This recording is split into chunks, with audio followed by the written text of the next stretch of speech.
কয়েক বছর আগে মাতালের কাণ্ডজ্ঞান পাঠ করে এক সরল প্রকৃতির মদমত্ত পাঠক আমাকে প্রকৃত সুরাবিলাসী ধরে নিয়ে বিশেষ বিপাকে ফেলেছিলেন।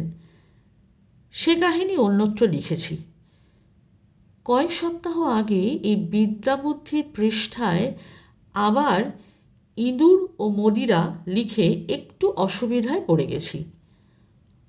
মদ যে খায় এবং মদ যে খায় না, উভয়েরই মদের গল্পের প্রতি আসক্তি অতি প্রবল, এবং সকলেরই জানা আছে অন্তত একটি না একটি কাহিনী, যেটা তাদের ধারণা মাতাল বিষয়ে শ্রেষ্ঠ গল্প। একটা খুব ভালো কাহিনী শুনিয়েছেন এক প্রবীণ সম্ভ্রান্ত ভদ্রলোক, অবসরপ্রাপ্ত বিচারক। তার আদালতে অনেক দিন আগে এক প্রৌঢ় ভদ্রলোককে তিনি পেয়েছিলেন। আগের দিন রাতে রাস্তায় মদ খেয়ে মাতলামি করার দোষে পেটি কেসে পুলিশ পরদিন আদালতে সকালে চালান দিয়েছে।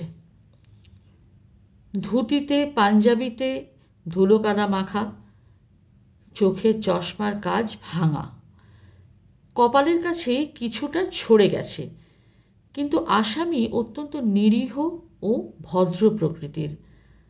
হাত জোর করে দোষ কবুল করলেন আসামি। আরও অন্যান্যদের সঙ্গে তাঁরও 25 টাকা জরিমানা হলো। আদালতের নির্দেশ শুনে আসামি বিনীতভাবে প্রশ্ন করল, হুজুর, এই যে 25 টাকা দেব, এর একটা রসিদ পাবো তো? বিচারক একটু বিস্মিত হয়েছিলেন এই প্রশ্নে। তিনি বললেন, তা পাবেন না কেন, নিশ্চয়ই পাবেন। তারপর একটু থেমে জানতে চেয়েছিলেন, কিন্তু আপনি এই রসিদটা দিয়ে কি করবেন? কি কাজে লাগবে আপনার রসিদটা? আসামি ভদ্রলোক অধিকতর বিনীত হয়ে বললেন, বাড়িতে নিয়ে বউকে দেখাবো। বিচারক আরও বিস্মিত হয়ে প্রশ্ন করলেন, আপনার স্ত্রীকে আদালতের রসিদ দেখিয়ে কি করবেন?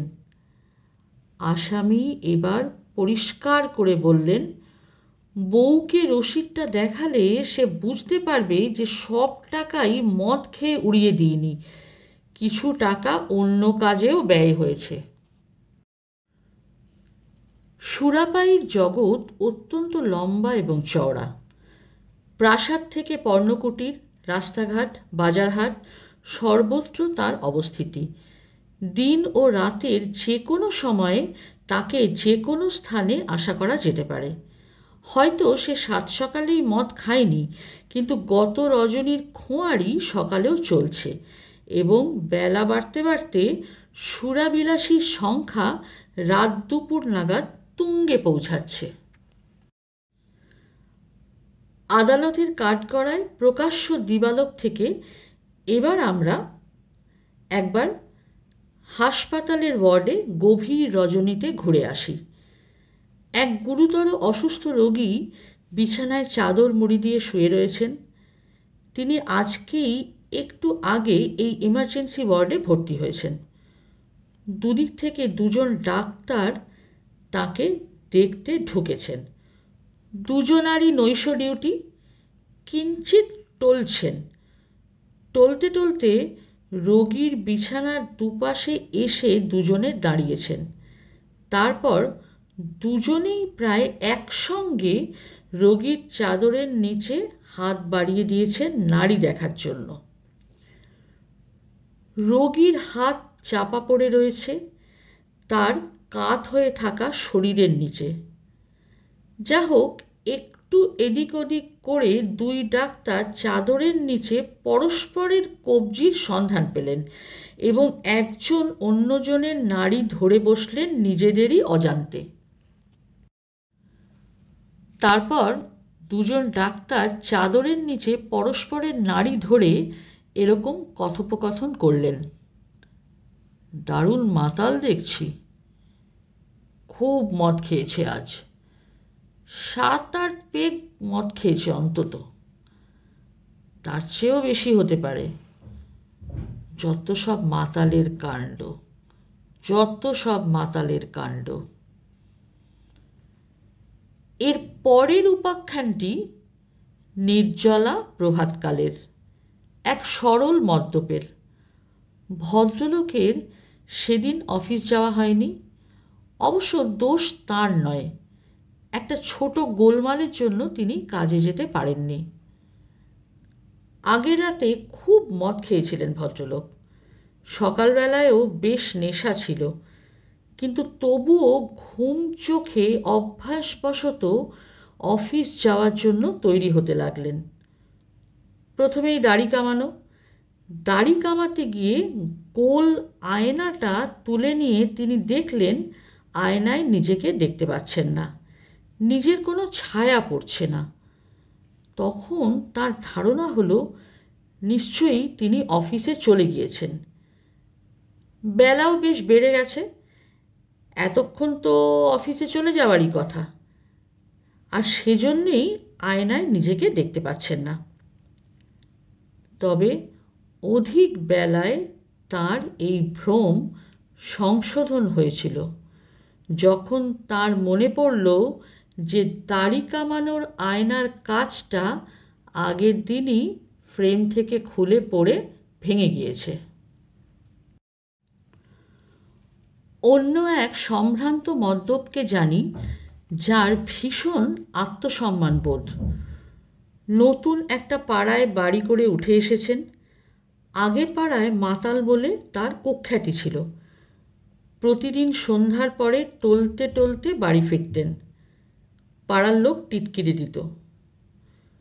নতুন পাড়ায় এসে ভদ্রলোক ঠিক করলেন আর টিটকিরি নয়, আর ধরা দেবেন না। এখনও তিনি সন্ধ্যার অনেক পরে অনেক দিনই মধ্যজামে নেশাতুর অবস্থায় বাড়ি ফেরেন, কিন্তু এ পাড়ার লোকে আর তাকে মাতাল বলে টিটকিরি দেয় না। ভদ্রলোক একটা চমৎকার বুদ্ধি বার করেছেন, লোকে যাতে টলটলায়মান পায়ের ভিতরে পা অবস্থাটা ধরতে না পারে। নিজের গলির মুখে এসেই তিনি উল্টো মুখ হয়ে যান। এবার পিছন দিকে পা ফেলে ফেলে সন্তর্পণে বাড়ি ফেরেন। তার এই পিছু হাঁটার ব্যাপারটা নতুন পাড়ার লোকেরা কয়েকদিনের মধ্যেই ধরে ফেলে, কিন্তু তারা তাকে মাতাল বলে টিটকিরি দেয় না, পাগল বা উচ্চাঙ্গের রসিক ভেবে হাসাহাসি করে। নতুন পাড়ার অল্প বয়সীরা ভদ্রলোককে আজকাল রসিকদা বলে ডাকে। তিনিও বিনা বাক্যব্যয়ে নতুন নামকরণ মেনে নিয়েছেন। এই রসিকদা সম্পর্কে আরও একটু বিস্তৃত করে বলা দরকার। রসিকদার বিয়ের কিছুদিন পরেই রসিকদার স্ত্রী তার স্বামীর গভীর মদ্যাসক্তির ব্যাপারটা অনুধাবন করেন।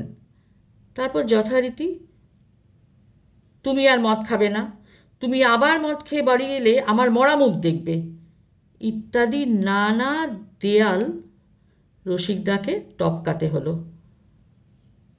সহস্র অনুনয় বিনয়, রাগ, গোঁসা, ক্রোধ ইত্যাদি উপেক্ষা করে রসিকদা নিয়মিত গভীর রাতে টলটলে অবস্থায় বাড়ি ফিরতে লাগলেন।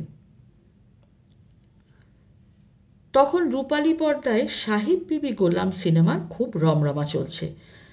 রসিকদার স্ত্রী অর্থাৎ রসিক বৌদি পাড়ার মহিলাদের সঙ্গে সিনেমাটি কয়েকবার দেখেছেন, এবং এই সিনেমা থেকেই তার মাথায় একটু চমৎকার বুদ্ধি খেলে গেল।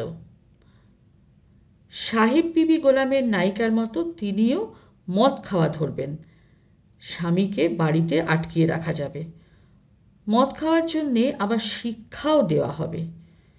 ঘরের বউ মাতাল হলে যদি লোকটার হুঁশ ফেরে মদ খাওয়া ছেড়ে দেয় তাহলে তো ভালোই। রসিকদা এক বাক্যে রাজি হয়ে গেলেন। সেই দিনই অফিস থেকে ফেরার পথে এক বোতল 2 নম্বর ধেনো মদ কিনে আনলেন। সন্ধ্যাবেলা ঘরের মেঝেতে শীতল পাটি বিছিয়ে রসিকদা রসিক বৌদিকে মদ্যপানে হাতে খড়ি দিতে প্রস্তুত হলেন। মোড়ের পানের দোকান থেকে 1 কেজি বরফ, 2 বোতল সোডা ওয়াটার এনে স্বামী স্ত্রী বেশ জমিয়ে বসলেন। রসিকদা খেয়াল করে রসিক বৌদিকে দিয়ে কয়েকটি বেগুনি ভাজিয়েছেন, কিন্তু এক চুমুক মুখে দিয়েই রসিক বৌদি প্রচণ্ড একটা হেঁচকি তুললেন। তারপরে ক্রমাগত হিক্কা হিক্কা আর হিক্কা। রসিক বৌদি ক্ষেপে গিয়ে বললেন, সর্বনাশ, এই সাংঘাতিক জিনিস কি করে খাও তুমি? আমার বুক জ্বলছে, মাথা ঘুরছে, বমি আসছে। তুমি কি আনন্দে এটা খাও? এই ছাইপাশ গেল। রসিকদা তখন মুখ খুললেন, তাহলে ভেবে দেখো, তুমি ভাবো আমি মদ খেয়ে খুব আনন্দে থাকি? তোমার এক চুমুক খেয়েই এই অবস্থা, আর আমাকে দিনের পর দিন কত কষ্ট করে গেলাসের পর গেলাস এই জিনিস খেয়ে যেতে হচ্ছে।